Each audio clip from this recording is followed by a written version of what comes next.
ସମୟ ଆଉ ପରିସ୍ଥିତି ଦିନେ ଏପରି ଏକ ଜାଗାରେ ଆଣି ଛିଡା କରି ଦଉଛି, ନା କାହାକୁ ଦୋଷ ଦେଇପାରୁଛି ନା ନିଜେ ନିର୍ଦ୍ଦୋଷୀ ବୋଲି ପ୍ରମାଣ କରିପାରୁଛି। କେବଳ ଭଗବାନ ଉପରେ ଭରସା ରଖି ଜୀବନ ବଞ୍ଚିବା ପାଇଁ ପ୍ରୟାସ କରୁଛି।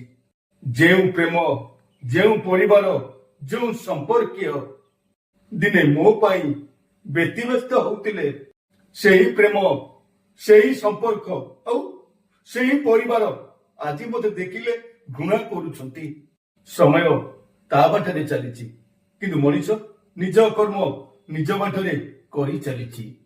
ଯୋଉ ମଣିଷ ପାଖରେ ସବୁ ଶୂନ ହେଇଯାଉଛି ନା, ସେହି ମଣିଷକୁ ପ୍ରେମ, ସମ୍ପର୍କ, ପରିବାର ସବୁଦିନ ପାଇଁ ଦୂରେଇ ଦଉଛି।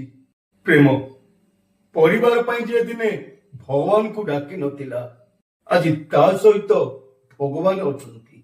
କହିବାର ତାତ୍ପର୍ଯ୍ୟ ହଉଛି, ପର ପାଇଁ ଯେ ସବୁ କିଛି ତ୍ୟାଗ କରିଦେଇଥିଲା ନା, ତା କର୍ମକୁ ଦେଖି ଭଗବାନ ଆଜି ତା ସାଥିରେ ଅଛନ୍ତି।